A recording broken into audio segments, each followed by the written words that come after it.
At sa punto pong ito, makakausap po natin ngayon sa linya ng telepono si Presidential Communications Operations Office Secretary Sunny Coloma, kaugnay nga po ng iba't ibang issue po sa ating bansa. Magandang hapon po sa inyo, Secretary Coloma. Magandang hapon naman sa iyo, Kirby.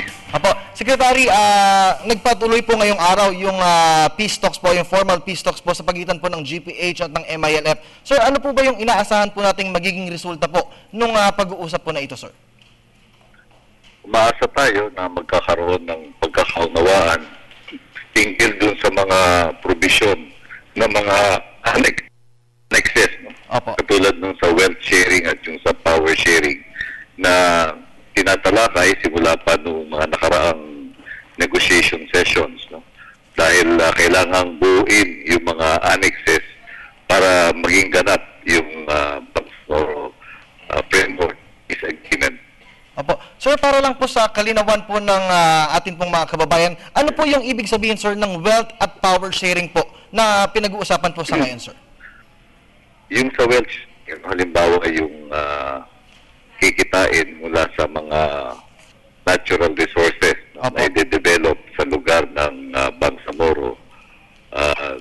Noong nakaraang pakikipag-ugnayan ng pamahalaan sa kanila, no? Yung mantong dun sa MOAD, no? Yung sa ancestral domain, ay meron ng mga napagkasunduan doon at yun yung naging take-off point, ano? Para sa magiging batayan kung paano paghahatian ng national government at ng Bangsamoro government yung proceed.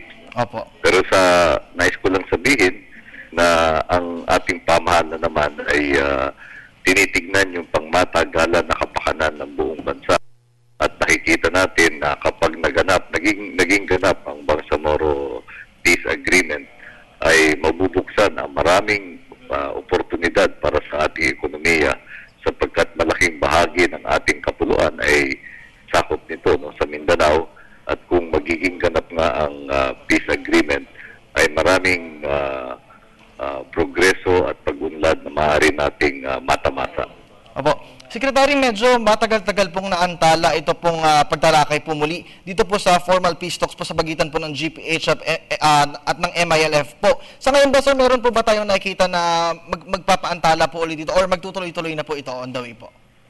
Umaasa tayo na hindi na ganun karami, no, yung mga magiging masalimuot na issue at higit tayong mapapalapit sa pagkakail na layunin ng negosasyon, karoon ng votes ng pagkasunawaan at pagkakasunduan.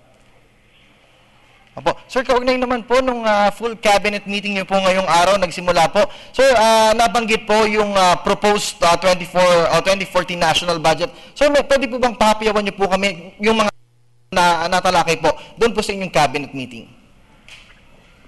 Ang tinatalakay dito ay kung paano maging mas epektibo at mahusay ang pagpapad ng pamahalaan ang budget, yung budget at saan gagamitin ang kalapi at kung ano mga programa ang ilulunsad. Halimbawa, Kirby, merong focus ngayon sa mga geographical areas, no, yung mga rehiyon at lalawigan ng ating bansa kung saan ay mataas pa ang poverty incidence.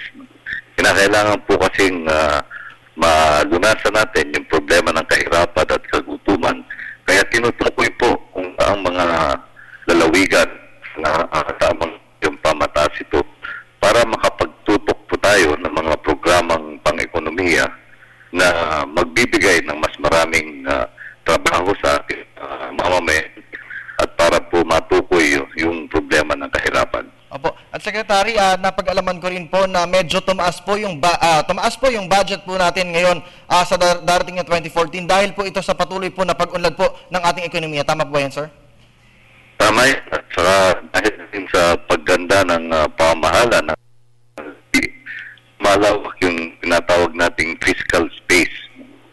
Dahil nga po bumababa yung interest rates natin sa pag-utang na pandagdag sa ating mga resources, nagkakaroon po tayo ng mas maraming panlalaki at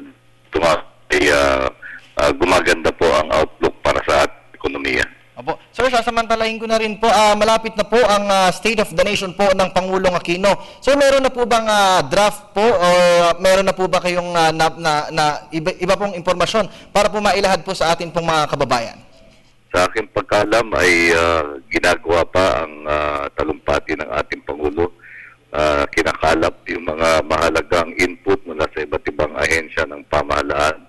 At inaalam din po yung salubin ng ating mga kababayan sapagkat ito po ay isang pakikipag-usap hindi lamang sa mga kagawad o mambabatas ng Kongreso kundi sa mga mamamayang Pilipino. Kaya nga po sa ating sariling natanggapan ay naglunsad tayo ng ano ang iyong SONA campaign para din po ang salubin ng ating mga mamamayan. At ito po ay gusto ring matakay ng Pangulo sa kanya. At bilang panghuli po, Secretary, ano pa po ang aasahan po ng ating mga kababayan para po sa tuloy-tuloy po na pagbabago at pag-asenso po ng ating pong bansa? Makatiyak po ang ating mga kababayan na tuloy ang tema ng Administrasyon Aquino doon po sa patakaran ng tuwid na daan. Ito po ang tinatahak natin sa pagpapaunlad ng ating ekonomiya, pagpapahusay ng pamahalaan at pagpupusige na mabawasan ang kahirapan at kagutuman ng ating mga mamamayan. Alright, well said po. Maraming salamat po, sir, sa oras po na ibinigay niyo po sa News at 1 at sa amin po. Magandang hapon po muli, si PCOO Secretary Sani Coloma. Maraming salamat din, Kelvin.